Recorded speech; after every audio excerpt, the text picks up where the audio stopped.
to the Great Honey Podcast. I'm Maya, the Amerlin Bee. I'm Marcelle, the Gleeman. This is a show where we talk about all things Wheel of Time. If you're joining us from YouTube, please give us a thumbs up and subscribe. It's very helpful for us. And leave a comment so we can chat. And we're talking about the books more. Right. Oh my God, I'm sorry. We're back to the beginning of the chapter. I guess we kind of left off at chapter 10 from The Eye of the World, and starting this new chapter here. 11 is I believe it's the Road to Tarn Ferry. Yes. So where we left off, they were fleeing a drag car and needing to get away from that. And I think essentially Moraine used the one power to help them get away.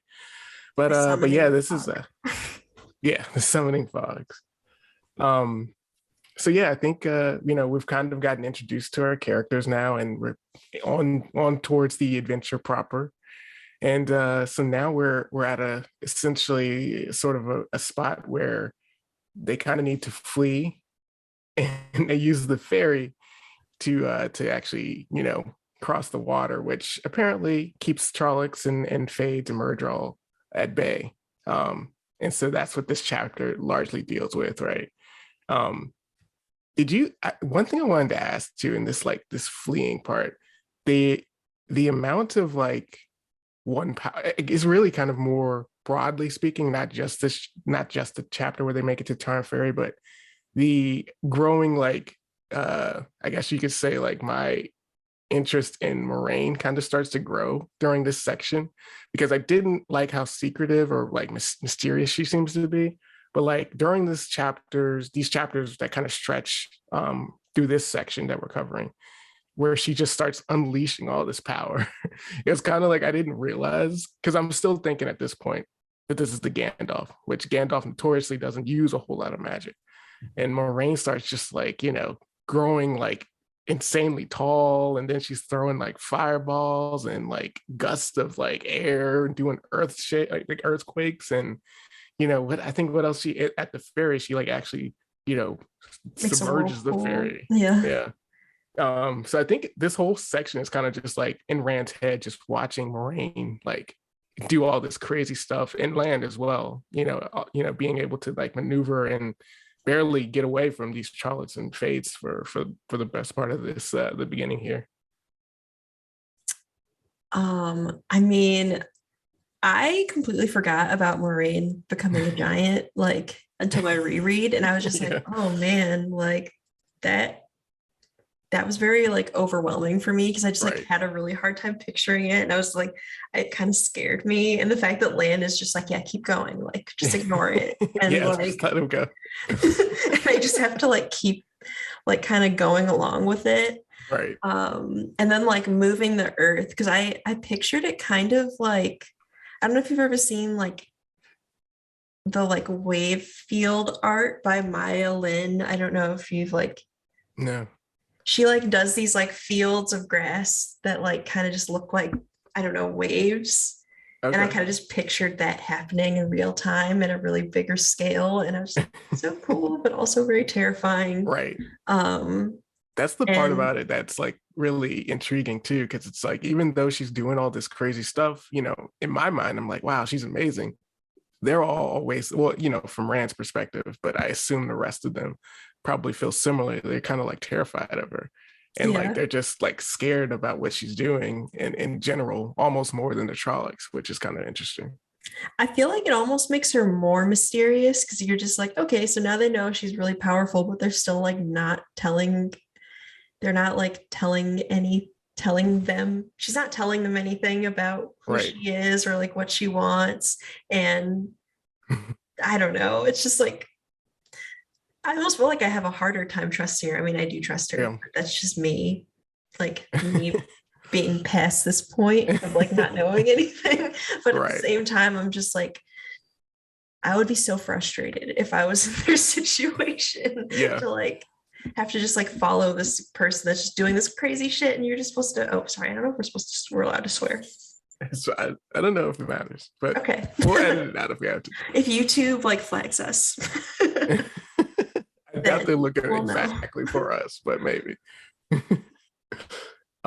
So I don't know. I think this is like mostly, we get this flight from the two rivers, and all these sort of one power maneuvers by Moraine to help them, and then they get to a place called Berlon. And this is kind of where we get introduced to Min, and we kind of meet up with Nynaeve, we find out is tracking them. Yeah.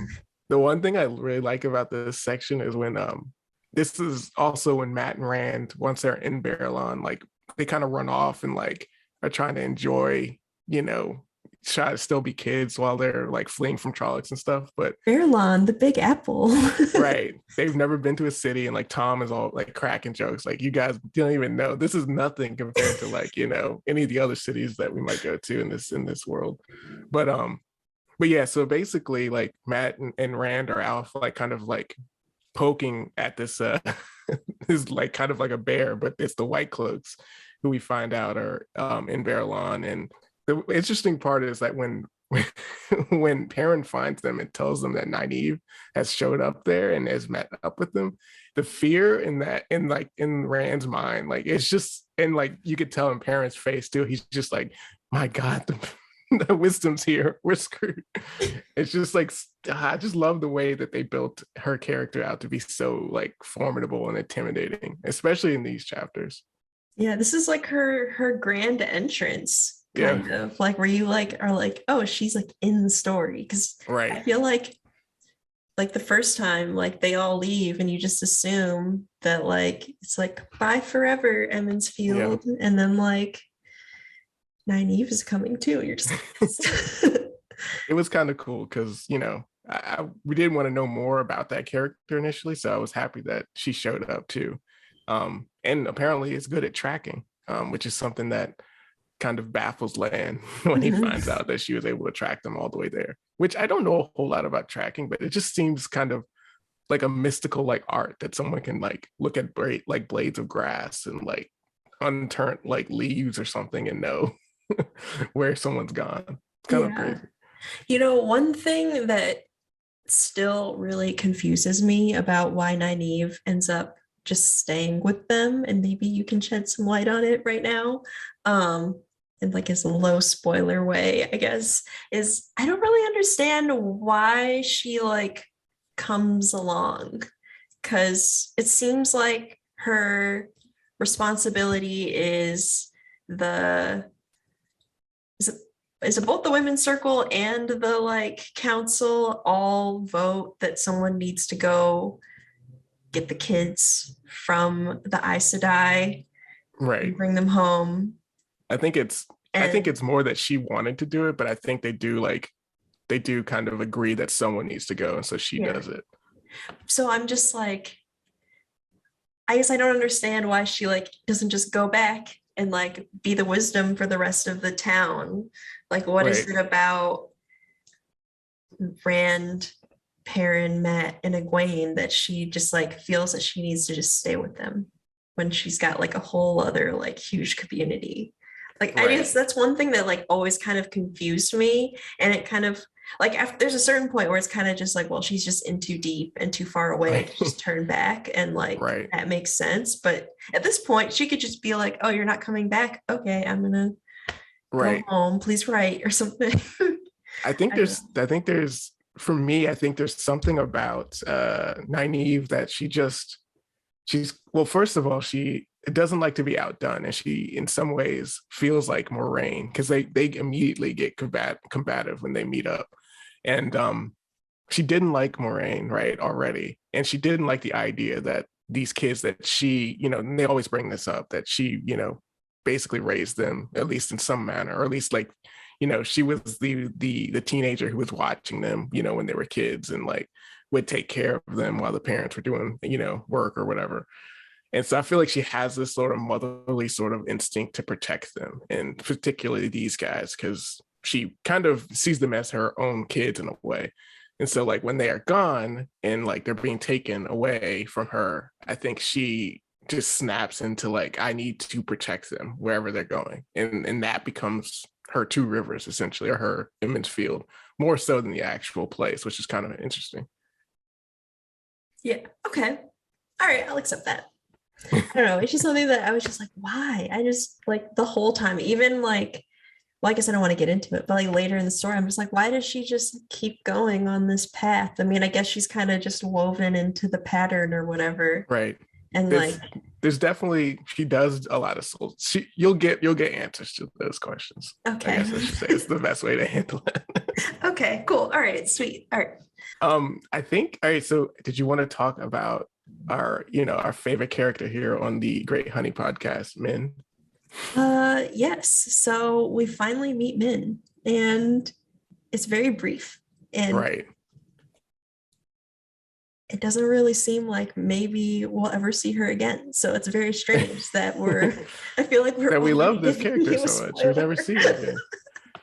It's funny too, because like I remember this so differently because I kind of wrote the character off immediately. So I guess it's light spoilers that we will like see this character again, but her entry is just like so kind of like mischievous or mysterious in a way, because she's so interested in them and she has this ability to see things. Or does Moraine exactly explain it here? I can't remember exactly. I think she does kind of generally say. She says that she can see things that are going to happen. Like she sees pieces of the pattern that are going to happen, and they come true. Okay. That's what she says, I think. Not a direct quote. yeah. I think there's sometimes she'll see stuff that it could be the, either or. Either you do this and this happens, or either you do that and this happens. But yeah, generally if she sees it, it does come true in some way. So but yeah, she sees sparks around all of them, which she tells Rand at one point that means that you're all connected in some way. So even Nynaeve, so it's interesting. So it's, they're all part of this, whatever they're doing here now. They're all meant to be here. It's kind of what you get from this section. But then that's after this, basically after this, they get attacked by Murdral, and then they have to flee. And that's when she turns into a giant and flees and like basically lives over.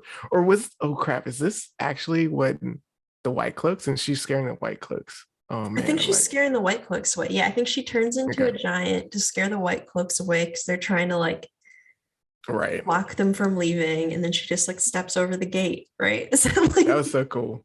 It was really cool. I want them to do that in the show somehow and just like have 20-foot Rosamund Pike.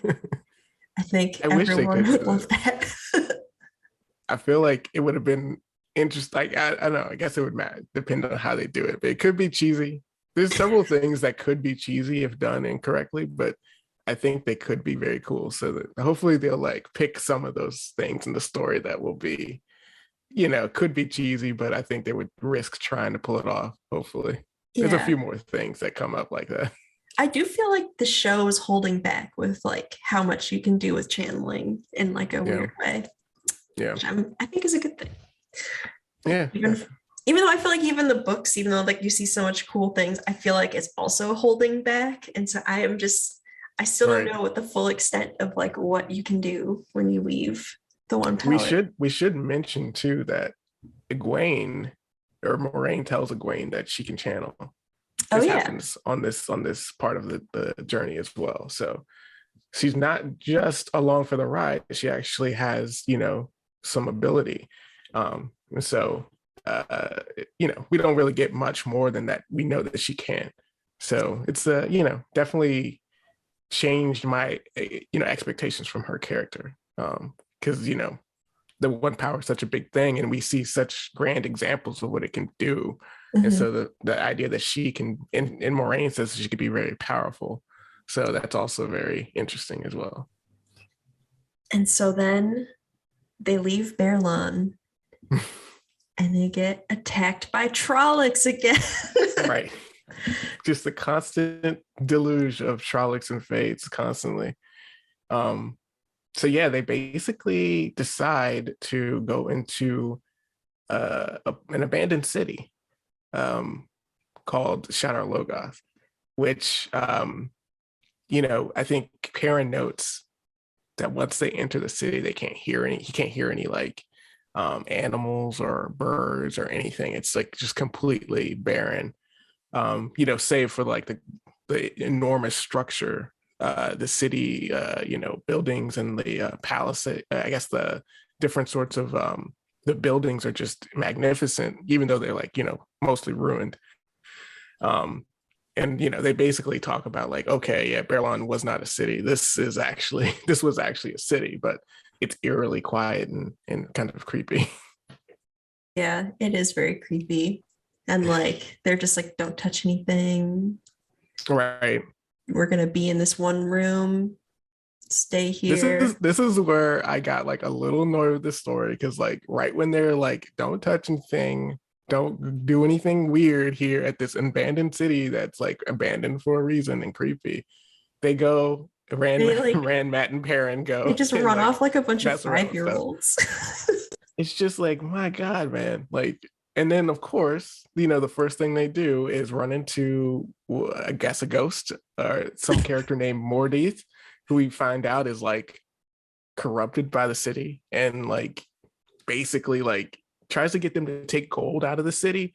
And of course, Matt is gung-ho for this. He really wants to take the gold, but then like, you know, he finds out that like Mortis finds out that there's more people and then that there's an Aes Sedai, and then he freaks out and like I guess like turns into like a shadowy substance or thing and tries to like attack them or something, or does he flee? I can't remember exactly how, but it essentially scares them, and all three of them basically flee from this like area that they've I guess this like sort of treasure room because there's all this gold and treasure inside. um so it's just one of those things where it's just like, okay, this is, yeah, you got to remember that they're kids, I guess, and they've never been to a big city. They're very, they've lived in a farm town for their whole lives. They've never seen this much gold. They've never seen this craziness of like the scale of a city. So, but You'd I think remember they at the would time have thinking, like like, had like a scary story about like not touching right, magic objects from like a random man in like a dead city or something. right. It's also weird to me too that like they just kind of like, I mean, I think it's been like a couple of weeks on the road, maybe a month, close to that. But Mhm. it's weird that like it's that short of a distance on like horseback, and they've never heard of this place. Yeah. Yeah. I mean, I guess they like hadn't gone farther than Tar and Ferry by this point. And Right. like the big map outside of that is kind of just like an idea to them. And all the stories are just like stories. Yeah, I guess so. So like, and they're just like, this bossy lady, like, why is she making us like sit here doing nothing? We should be exploring, we're on an adventure. And yeah. I mean, to be fair to them, she didn't explain much about why they couldn't touch anything. And so once, they make it back, they explain what happened, and she basically tells them the story of Arid Hall, is the former name of Shadow Logoth. The Shadow Logoth now, it means shadow waiting or shadows waiting Yeah. in the old tongue. But originally this place was called Arid Hall, and it got corrupted by this sort of I guess sort of evil force that seems separate from the Dark One's force, because the reason they come in here is because the Trollix and Fades won't come in. And so at least so we thought they wouldn't come in. But yeah, there's this sort of evil that's sort of a corrosive sort of like thing that makes people really unable to trust other people and suspicious and greedy. That has taken over the city, which is why no one lives there anymore, or that's why it's abandoned. Yeah. And also, Mordith is this sort of entity that I guess that it's called Marshadar, this sort of evil entity that's cloaked the city, and he Mordith wants someone to take something from the city out, thereby allowing him to somehow get out of the city, or at least some measure of his power to get out of the city. Is kind of, I And think to how they like explain it. spread the evil that's locked Right. in Shadar Logoth. Yeah. Sorry. So it's very important not to take anything from the city, which we find out that one of the characters does not heed that warning and takes a ruby hilted dagger from the pile of treasure that they find. And I'm only saying this because we find out later in a section that we're going to cover. So it's not a spoiler outside of the sections. Yeah. I have a question about that. Do you think that if Matt had just dropped the dagger after he heard like Moraine's explanation, like if like he would have been fine, or do you think he would have like still? Do you think he held it long enough that he was still going to be like affected by it? I think if he would have left it there, he would have been fine. So I don't know. But I think it's part of this, he's got some sort of, I guess you could say, the pattern one is right. I mean, so much of what happens is kind of like the story, it kind of gets rolled out, and when they all reunite at some point, like that, this is a pattern weaving, this is how it was meant to be. So, maybe he couldn't have dropped it. Maybe it was important for him to have it. So even though it's very dangerous that he does. So, basically at this point, after that meeting with Mordeth, essentially, and you might have to remind me because I kind of forget. I'm really what's happening is I'm forgetting emerging this show in the book, even though I read these chapters over. I can't remember exactly. Do the Trollix burst in at this point? Yeah, they do. Okay. They're like, because I wasn't sure if it was it Mashadar that makes them flee, and then, or is it the Trollix as well? I think that they're like, when Moraine finds out that like Mordeth is like aware of them, she's like, let's go. And then like pretty much immediately after, if I remember correctly, there's Trollix in the town, and it's like, how did they get in here? Okay. I have an idea of like how, but I think, like, honestly, you get the sense that like the Trollocs in these Murdral would normally not come into this place, right? They laid it out like the Dark One doesn't particularly like this, or at least the fiends or the minions of the Dark don't like this place, and so it was safe for them to be there, but they was, as long as they didn't touch anything or take anything out of the city. But I think you get the sense that like the Dark One really wants these guys, and so the Murdral were able to urge, or force the Trollocs in to the city, even though they would have wanted anything but. Like the Trollocs, more than anything, probably hate this place. But at the urging of the Murdrals, I think that's why they come in. So this actually is what kind of splits up our group, because in the fight away from these there's Trollocs, also the mist.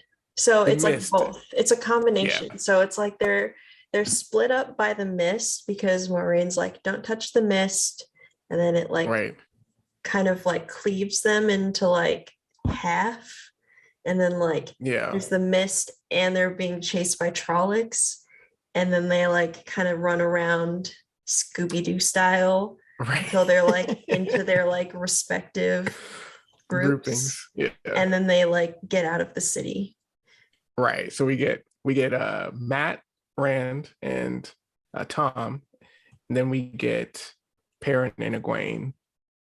And then the other group is Lan, Nynaeve, and Moraine. So that's basically this fleeing from Shadar Logoth splits the group up in that way.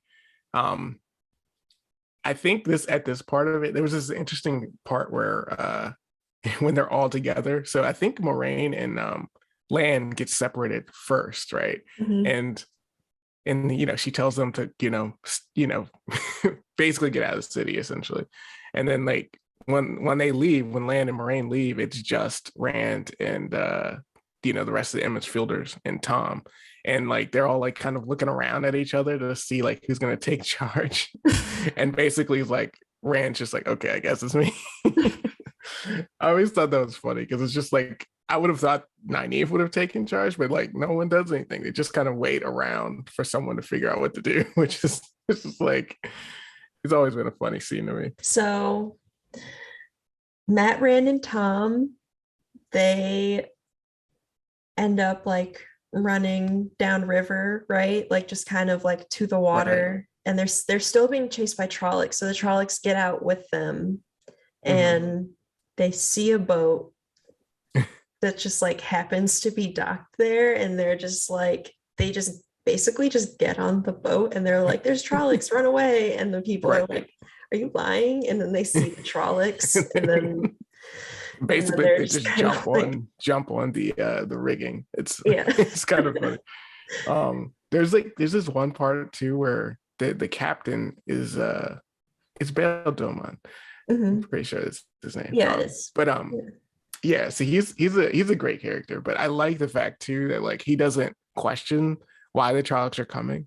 Because I would have thought like, if I'm this, this riverboat captain and I see like a bunch of dudes being chased by Trollocs, I wouldn't let them on the boat. But luckily he thinks that they're after him. So he, doesn't really care so much that they're on there, right? So it's kind of just fortuitous for them that worked out.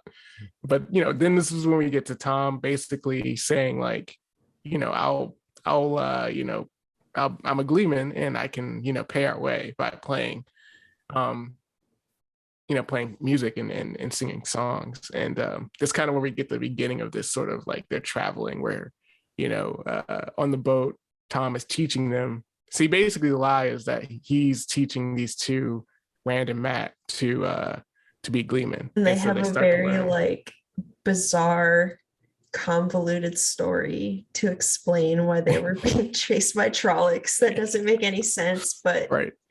Doman Vale kind Doma's of just just like, like, yeah, okay. He like doesn't believe it, but he also knows that like it's a convenient, it's actually kind of convenient for him because he knows that they're after him as well, or at least he assumes that they were after him. But yeah, so they basically learn. So basically, Rand learns the is it like, it's a flute he learns or the is it flute, yeah. yeah? And Matt And learns the then juggle. last it's so funny because I think about this.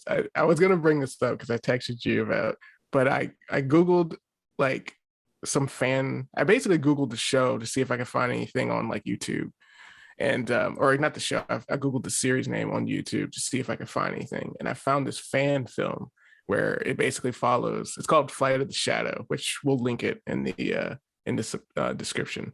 But basically there's this, you basically see Rand and Matt together and they they have to play the flute and juggle at this at this inn to make their money, and they've been doing this for town after town. And the stuff that they learn on the boat here is kind of what basically pays for their way as they make their way to Camelin, Mhm. which is it's an interesting sort of thing. But the fan film actually made me want to pick up the series. So if you're still if you're somehow reading, or listening to us or watching us here and haven't gotten into it, I would recommend watching this film. It's really, even if you have watched all this stuff, if you haven't seen it, it's worth getting into. Yeah. I haven't watched it yet. I'm sorry, but No, it's fun. I It's do. like 10 or 15 minutes, so it's not very long. My favorite kind of visual from this like kind of just sequence in the book is just picturing like Matt being slowly corrupted and like grouchy from the like Right, dagger, but then also being forced to juggle all day just to seem like they're right. not like faking it. It's just like really funny to me. It's a funny visual because his eyes are like, darkened and sunken in, and he's just like juggling and dancing around while Brand is like playing the flute. It's just kind of like absurd, really. Yeah. Another, I guess, kind of important point we should note is that when they get on the boat, they have to somehow pay their way. And Tom's plan is to like obviously like have them just perform like every Right, night to kind of pay for it. But before Tom can do that, Rand and Matt hand over their silver coins that Moraine right, gave them, which makes it harder for them to be found by Moraine right. later on. That's a good point. Moraine gives them these coins in order to track them, and once they give them away, she can no longer track them. So it kind of makes it harder for her to find them.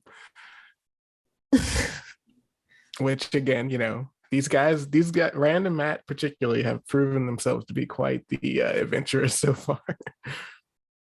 Yeah, another kind of favorite part of this for me, which is one of the like, I guess, quotes where you'll hear at some point in the episode, is just the scenery of the world. I think this is kind of like the first time where you kind of just get to like see things and like take it Yeah. in a weird moment. And like like, I don't know, it's like Rand just watching the world go by. He just sees these crazy statues and like all of these like monuments and something made of metal, and he's just like, is that metal?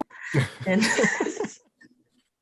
Yeah, I mean, he really is like loving the scenery and kind of yeah, just in awe of everything. And he wants to kind of experience it with Matt, but then Matt's still like in his like haze with the dagger, so Matt can't even enjoy any of this. But it's really interesting. yeah. And there's also a moment where like Matt kind of climbs up onto the mast to like look from above at everything, and he has this like moment of like euphoria or something where he like You mean feels like, Rand does that? or Rand, yeah, my bad, where he Okay. like has this moment of euphoria where he like Yeah. feels like he's flying or whatever, and it's super dangerous. I kind of wonder, I mean, I know it's not because he doesn't get sick yet, but like when I was rereading it, I was like, is this like the first time that you see him like have like signs that he can channel or something? Because Right. eventually Tom climbs up and he's like, get down. Yeah, he's like, He's you're like, you making me look look crazy. you're making me look insane, man. And then he like goes, when he gets down, he like looks up and kind of like comes to, and he's just like, oh crap, what was I doing? He like has like, he kind of was really in the throes of some sort of like, euphoria, like you said, but yeah, he doesn't seem to really remember getting up there or why he was doing it, which is kind of crazy. Yeah. um I don't know. It's just like kind but of like a weird moment. yeah, Um, this is what one of Robert Jordan's like strengths, I think, is like explaining this internal sort of feeling you get um with anything to do with the kind of this sort of state that Rand's in, I guess I'll say, just to kind of work around it a little bit. But like whenever anyone like kind of explains using the one power, or using like, or feeling sort of like out of it, he always is like able to really capture it very well. And I think it always kind of draws you in. It's just sort of this like, he kind of explains this sort of like he kind of explains it like a drug in some way. And it yeah. kind of seems like that because he's just like loving life, and it's just like the high of being like, on some sort of drug. And like that's kind of what it seems like here.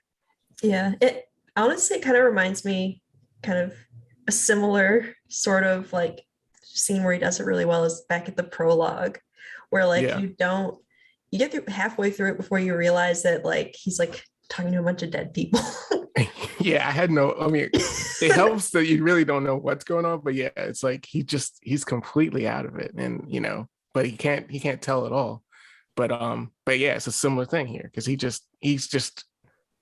can't believe how good he feels, which is kind of crazy. Yeah, yeah. I'm very excited as we go Yeah. farther into the book to talk about this more, but I will leave it Right. there because I don't want to spoil anything. And We might have spoiled a little bit, but I mean, come on, it's kind of obvious, I think, at this point. yeah, we're Um, we're trying to be as light as we can with the spoilers throughout the books. I think if anything, we'll probably only like spoil like something we'll talk about in the next episode or two. right, right. Kind of. It's kind of hard to like not like, especially if you're going back over this and we both read the book already, to like not pick up on these things that you see on on rereads, because there's just a few things that like you could tell, especially in these Rand chapters, that are happening that like they're telling. Yeah. And so like it's kind of hard not to point them out when we get to it. And then they get to Whitebridge, right? That's the next thing. And Right. Whitebridge is really cool. It's this town that has this massive white bridge that was built ages ago that is still Right. standing. And it's just like used by this little, I'm not really sure what the industry is of Whitebridge, I can't but remember. Yeah. Yeah, like, but the bridge is just like there, and that's kind of the reason why the town is there. But yeah. Right. Men dashed about the boat, bare feet thumping the deck, hauling on ropes, tying off some lines and untying others. Some brought up oilskin bags stuffed almost to bursting with wool, while others readied cables as thick as Rand's wrist. Despite their haste, they moved with the assurance of men who had done it all 1,000 times before. But Captain Doman stumped up and down the deck, shouting orders and coursing those who did not move fast enough to suit him. Rand's attention was all for what lay ahead, coming plainly into sight as they rounded a slight bend of the Arenelle. He had heard of it in song and story and peddlers' tales, but now he would actually see the legend. The white bridge arched high over wide waters, twice as high as the Spray's mast and more. From end to end, it gleamed milky white in the sunlight, gathering the light until it seemed to glow. Spidery piers of the same stuff plunged into the strong currents, appearing too frail to support the weight and width of the bridge. It looked all of one piece, as if it had been carved from a single stone or molded by a giant's hand. Broad and tall, leaping the river with an airy grace that almost made the eye forget its size. All in all, it dwarfed the town that sprawled about its foot on the east bank. The White Bridge was larger by far than Emmons Field, with houses of stone and brick as tall as those in Tarn Ferry, and wooden docks like thin fingers sticking out into the river. Small boats dotted the Arenelle thickly, fishermen hauling their nets, and over it all, the White Bridge towered and shone. But I guess, it basically has a straight shot to Camelin from there. I guess that's why they get dropped off there. Mm-hmm. Yeah, because they can connect to the Camelin Road, right? Right. But yeah, here is where we seemingly lose Tom. They get attacked by a Murdraw, and Tom, valiantly defends them and basically sacrifices himself so they can get away. Which it's funny in the way that it happens. It's like, okay, I see this is what he's doing. Like, he starts like telling them to run, and you've seen this play out before. Mm-hmm. It's the one thing that's interesting about it is like, basically Rand takes his like Gleeman's cloak and his not the cloak, I think, but just his the instrument, right? He takes he the does cloak take the cloak and both instruments, yeah. Okay. He takes the cloak, the harp, and the flute. And basically, Rand is kind of like, I'm not sure if he should leave, right? But then Matt's the one who's just like, nah, we gotta go. I can't wait. We gotta go. And it's one of those things where it's just like it hits Rand so hard, and he kind of like labors on that. And the next, after this moment, it really hits him hard. And you can kind of see here that like Matt is kind of really giving in. I don't know if he would have left. I feel like he wouldn't have left Tom before if he didn't have the dagger. So it's an interesting thing. I think so. Yeah, it's weird also because like I'm just thinking again back to like, what if they stayed? Like, what if they like hid and waited for Tom? Right. I mean, they could have. I mean, I don't know. I guess it's kind of hard to be in that mindset, right? But yeah, it seems out of character, but it makes sense in this story because I think Rand would have hesitated, but I think Matt would be the one to be like, because I think they both initially run, right? No problem. Mm-hmm. But then like Rand is faltering. He's like, maybe we should go back. And Matt's like, no, he's dead. We got to go. Yeah. And he basically writes Tom off at this point. But, I think we can explain it away by the dagger kind of corrupting him. And he's just really out for himself at that point. Yeah. So R.I.P. Tom. Bye, Tom. Even though we don't see a body, but R.I.P. Tom. We should note, just as our podcast namesake, Tom drops the Great Hunt. Oh yeah. In one of these, he does, basically we learned that the Great Hunt has been called, meaning that hunters for the Horn of Valir have been called, and Tom wants to go and write the songs of these great heroes, and he's like kind of fantasizing about that and wants to take Matt and Rand with him instead of going to Camelin. There's that like moment of like temptation, right? Of like, we can get back on the boat and just like Where are they Just keep sailing to? going. Ilion? Is that where they're going? Yeah, Alien, I think. Yeah. Oh, so sad. I wanted more of their adventures because it was like very Right, entertaining. right. It's probably my favorite section of the book. But close second to that is the Perrin and Egwene travel episodes. Yeah. Because they basically, cross the river to get them when they flee. Mhm. I can't remember which river it is, but yeah, they basically have to flee across the river. It's the And RNL, right? is it down? I guess it is the only river around, but yeah, basically they are traveling on the other side of the river, kind of basically like, and Bella's there too. So the horse of prophecy, the the one that left with them from the two rivers. So it's just Somehow she Perrin, manages to swim right? across the river too. It's She like there's gets only that Egwene one. across, right? I think so. I think that's how she gets across the river. Yeah. But yeah, so basically Perrin and Egwene are traveling here, and they meet up with a man named Elias Machira, who is he's a weird dude, kind of eccentric sort of dude that like travels with a bunch of wolves. And we should say Perrin and Egwene have been like traveling for weeks, kind of by themselves and like not really Near doing all that well. starvation. Right. Like they're like doing their best with snares and like basic hunting Right. skills, and They just, they don't basically Elias is essentially saying like, you guys are being super loud. And so like he I follows figure them for a while, right? right, Kind of just like they're gonna die. So right. help them. He's like, either you guys are, he wanted to make sure they weren't like, I guess he was wondering if they're like, somebody he should be worried about. Because we learn he doesn't like to be around people all that much, but then realizes that they're just fools and like they're lost. So he's like, here, why don't you eat some food?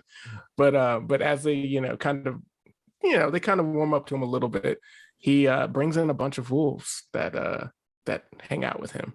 And I guess they note too that his eyes are yellow, Elias. And essentially these wolves kind of like just like swarm them and kind of like are chilling right next to him, which is kind of creepy. Yes, basically the wolves, he can talk to them or he can communicate with them somehow, and it says that Perrin can as well. And so this is kind of a revelation for Perrin, which he of course denies that he can do this. He's not happy about that news, is right. he? He does not like it. But yeah, so they basically start traveling with Elias, who I guess kind of agrees to like at least take them most of the way to Camelin. Mm-hmm. Which like the wolves don't understand, which right. Perrin overhears. Yeah.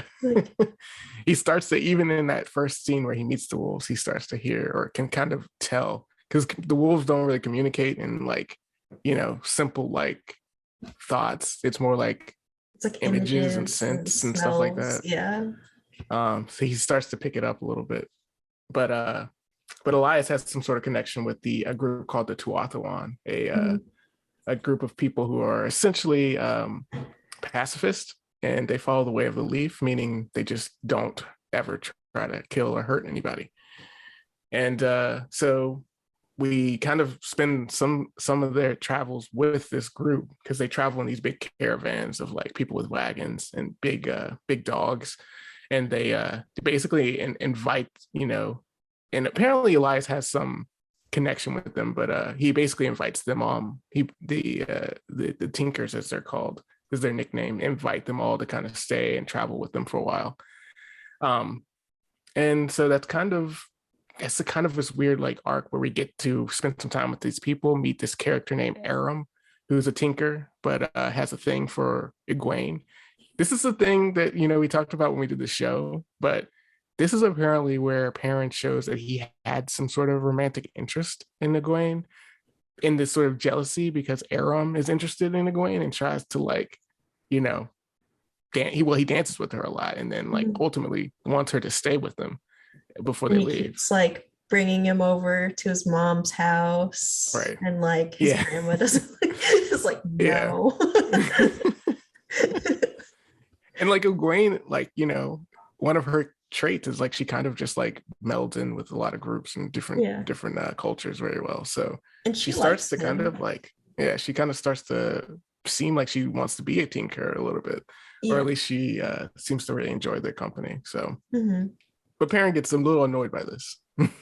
Yeah. I almost feel like a more there's more romance between Book Aram and Book Egwene than Show Aram and Show Egwene. That was kind of Right. something I saw as I was just like, I didn't really like see it that way until he like kind of flirted with her and was like, oh, but you have a boyfriend, don't you? Like that was like Yeah. the only like kind of vibe I got that they were interested in each other. I thought he was just being nice, which is maybe just me being a little naive, not naive, naive. I think too. I think you might be right. I wonder if he's just more. This Aram in the show is just more. More. He's just a better person. Like he kind of got like he was interested, but like he was, he realized that like okay, she's into someone else, so I'm not going to pursue this really. Like.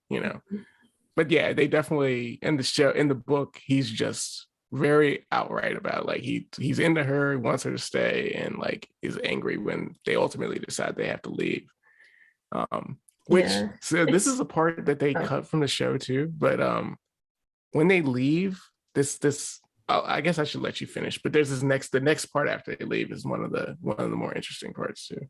I mean, I guess I was just gonna say one interesting thing is that like part of the reluctance about like Aram's family about his interest in Egwene is that they're worried that he's gonna leave Right, with her and travel with her and kind of because like he's right, at the age around 20 where they're like allowed to kind of leave and experience the world and decide if they want to continue to be Tuatha on right, and right. like I don't know. It's kind of interesting that he ultimately doesn't go with them. But yeah, what were you gonna say?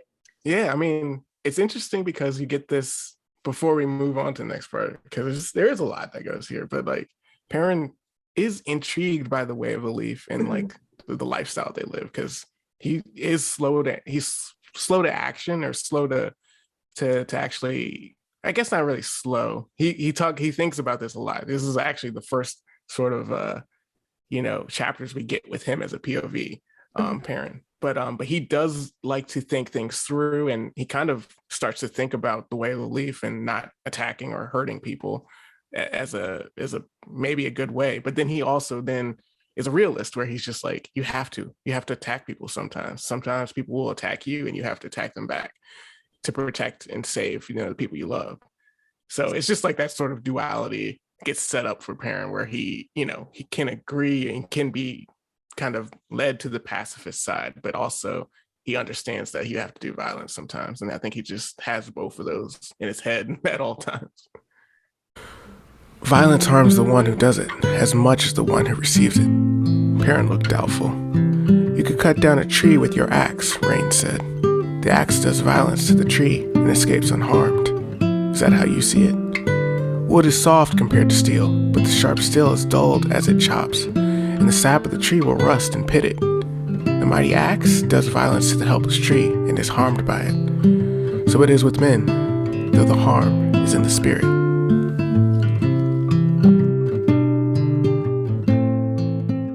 Yeah. Yeah, it's he asks a lot of like interesting questions and is he definitely seems a lot more like curious about trying to understand who they are than Egwene does. Yeah, she's just like, yeah, this is fun. They're dancing all the time, and like, I appreciate that about her. Though she doesn't ask a Yeah. whole lot of questions. She's just chilling here in this on this part of the journey. Yeah. It's kind of nice that like it just seems like for like a lot of it, she just is kind of enjoying it. And it makes me Yeah, happy to see that she's not like in distress. I was kind of right, worried, like especially because like when Rand's worried, like at the beginning about her coming along, 'cause he's got some right. weird like chauvinist idea that's just going to be Yeah, horrible for her. That like for the most part, she has a pretty good experience. right. I mean, this is actually you get this a lot more here too, with just starting with her and Perrin, Egwene and Perrin. She's obviously not going to be treated like that. Like when it comes down to her, parents like, no, you're gonna be using the horse. I'll be walking the whole time, and like I'm gonna do the chivalry stuff. And Egwene's like, no, you're gonna also use the horse, and you're also gonna like do stuff that makes sure that you stay alive and not just worry about me. So I think they start to really establish her character in these chapters, which is pretty good. Yeah, like she's like, I'll be fine. Like I'm just trying to be here, and I love that about her. Yeah, they leave the Tuatha camp because they basically, the wolves kind of give Elias a kind of inclination that they're kind of there's a problem, I think, in some way. And essentially, I don't think this is a spoiler, but essentially we learned that Elias is a warder, or he used to be. That it's still technically a warder, but like he is no longer associated with his Aes Sedai. But who's his Aes Sedai? I know he's a warder, and it's not a spoiler. I think you find out like shortly after they split from the Tuatha. I can look it up. I think Rena Halfdan, which I'm not super familiar with. I mean, it's been a while since I read a lot of the other books, but so it's not like Leandrin had a warder, right?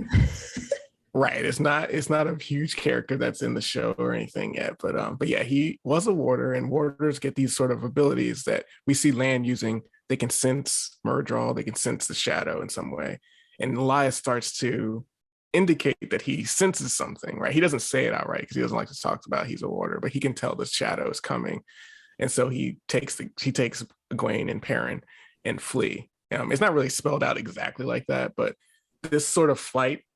They start to run through the woods or basically they're traveling to Camelin, right? A different way.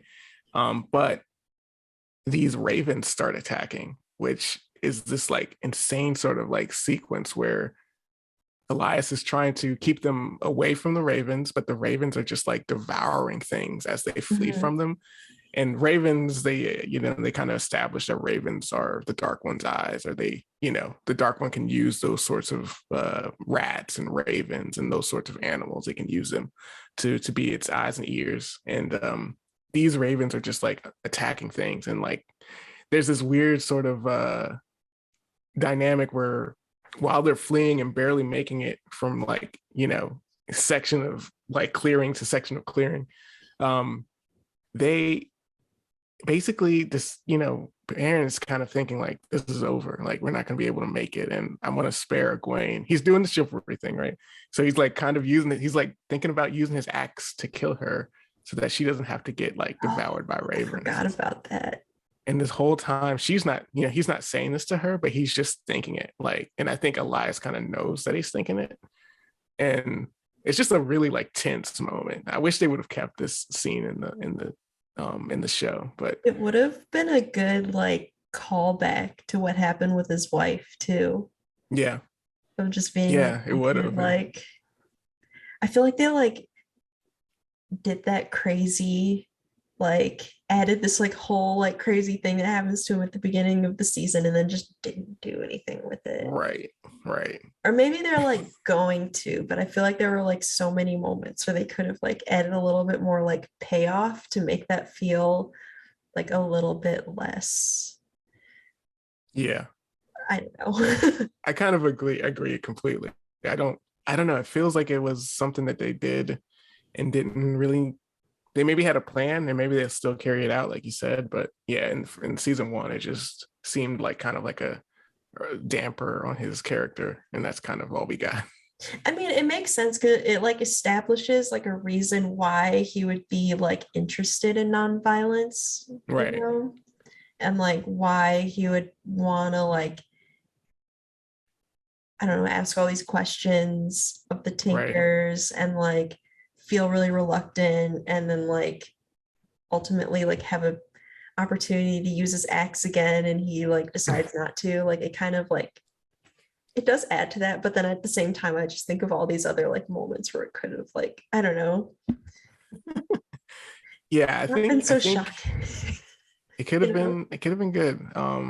I do like this other part with Elias too, where so eventually they flee into what's called a steading, which we'll learn more about once we meet another character. But but essentially settings are places where the one power and the dark one can, the shadow can't touch. So people who can wield the one power can't use it in these areas. And apparently Elias knows of an abandoned one, and that's kind of where he's taken them the whole time. And as soon as they get there, the ravens can't attack, right? So basically, they get to some sort of like safety here in this abandoned setting. Usually, there's a group of people called Ogier that live in these settings, but this one is abandoned, so it's just an empty place. I have a world building question, kind of. Mm-hmm. So Elias and Perrin can still talk to the wolves inside the setting. Is that because it predates like not the one power, but like it predates like the Aes Sedai and that whole system? So it's like not right. So it's not something Elias that like explains it. I think Elias explains it as like, because I think Perrin asks, it's like, is this a one power thing? And Elias is like, no, this is old. It's older than than most like the legends will talk about. And so it's not of the one power. So the setting doesn't affect their ability to communicate with the wolves. So it's something outside of it. It's just more old, I guess. This is old magic that has gone away, that is similar to what Elias and Perrin can do. And then there's also like men who has these abilities that are connected to the one power in some way, but like maybe it's just more connected to the pattern and not the one power really. But things that have been long dormant but coming back. Right. They are chilling in the setting, and then they hear some men. Right. Right. So yeah, they basically make it to the setting, and they all feel kind of weird being in it, because even if you don't use the one power, being in a setting is just a weird feeling, because you're surrounded by the one power that you can't really tell, even if you can't wield it all around. But once you get into the setting, having it be absent kind of is jarring for everybody. But yeah, so they hear some men, and these men it turns out to be the White Cloaks. Well, one more thing I like picture about the setting. I don't know if it's accurate, but like I picture like where they are with the traveling people is like very like yellow and green, like kind of it is in the show. Like it has that like kind of like washed out look. And then in the setting, I picture everything is like blue and like really bright and like, I don't know, like bluish green, right? Mossy. I have no idea if it's accurate at all, but like I don't know if they describe it. I can't remember if he describes it as looking any different. But you would imagine, right? I think they probably play that up in the show, because Ogier are known for like, their tree groves and all that. So I think it'll look more colorful and like well kept. Yeah. I just picture like, I don't know, not like algae, but like mossy, right? Like just like deep colors, like whatever that is. Like I just picture it being like that. I don't know. I hope they do it. I honestly, I don't think I've ever really thought about it. I guess maybe kind of think of it like I don't know. I guess I never really thought about it. I know the houses and like the structures are bigger because it's made to accommodate like the larger, people that the Ogier are. But they're kind of alien in a way, because their home isn't really this place. I don't know if we didn't even go deep into the Ogier lore, but they came to this world, and so they're not originally from there. So I kind of like in my head, I guess, kind of imagine some of their sort of, it just looks different from the rest of the society because of that. But yeah, I guess I don't really remember how they describe it that well. I don't think they described it. I think Elias is just like, we're in the setting, but I don't know why, but like reading it, like I guess intuitively, I just like was like, it's all blue green. I mean, it'd be nice to see. I hope they do something visually appealing when they get to the settings in the show. Mm-hmm. Oh, I can't wait for that. Yeah. All right. So yeah, the White Cloaks, they basically, they're just there getting some water, stuff, right? Right.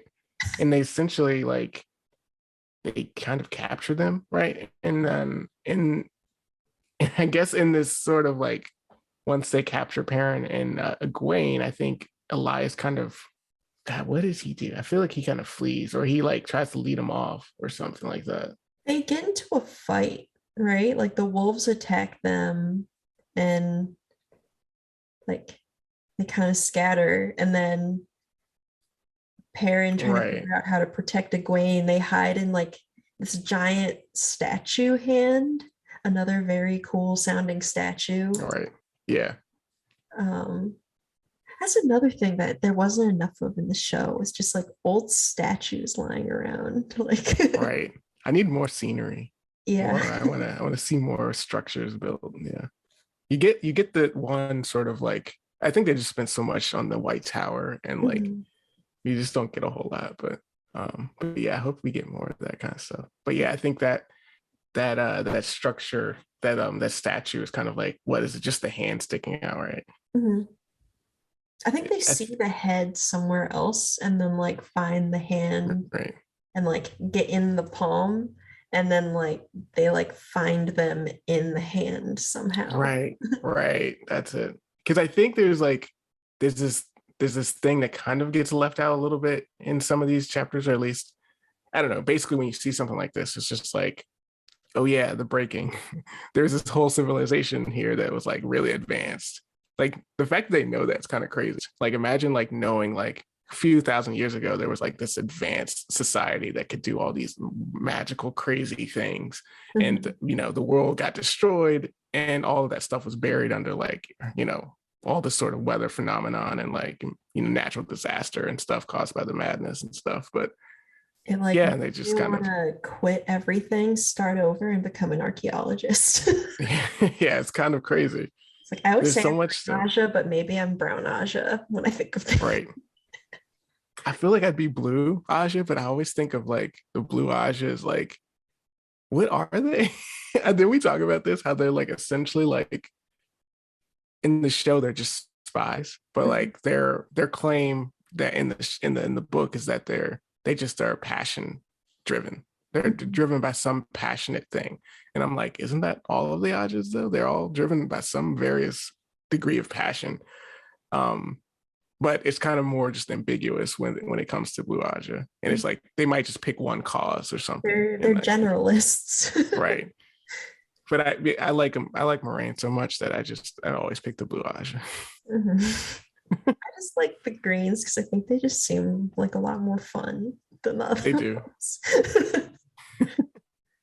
I like the fact that they have more warders because it's just like that's such a unique concept that like in the fact that they have like multiple ones is kind of crazy. Mhm. Um, I feel like this is a good point for us to leave it. We were going to go yeah. farther, but we talked a lot. So, Right. We should say that in this capturing of the White Cloaks, they basically Perrin kills two of them oh, yeah. uh because basically one of the White Cloaks kills a wolf named Pa. I guess they kill more than one wolf, right? But they kill Mhm. one in particular named Hopper that Perrin had kind of grown a little close to. And Perrin kind of enrages at this and kind of lashes out and kills two of them. So basically It's, the White Cloaks take them take them away to be hanged or be essentially killed for killing White Cloaks, because that's a high crime in their book. yeah, So they that's kind of where they leave it. tried though. So they're not they're captured alive. So you Right. go see like a big boss. Right. So that's I think that's a good place to leave it, because we'll pick up where I guess we're with Lan and Nynaeve and Moraine next time. Yeah, what have But we done too? there's so much in this that I don't think we were ever gonna get through. I think we were like cautiously like maybe we should do so much, but there's just so much to talk about. um, yeah, so I guess next week we'll pick up there, and um they're going to Camelin next, and Right. there's a lot of adventures still to go. Are there any other announcements from us? Any other exciting things? I mean, I think for right now, we're just, enjoying reading the books and kind Yeah. of doing this weekly. And I think maybe the announcement is that we're going to switch to Fridays release. Oh yeah. I didn't change that in the outro. Let me do that. Yeah, we're gonna be on Fridays now. Because we decided we're gonna record on Tuesdays. and be more creative. So yeah. And thank you for being with us. If you've been like listening all this time, that's very, very proud of you. I know. Thank you for joining our 6th episode of The Great Honey. Find us on Instagram and Twitter as @GreatHoneyPod and @GreatHoney on TikTok, and The Great Honey anywhere else you can find podcasts, as well as on YouTube. We'll be releasing episodes every Friday. Until then, see you around. See ya.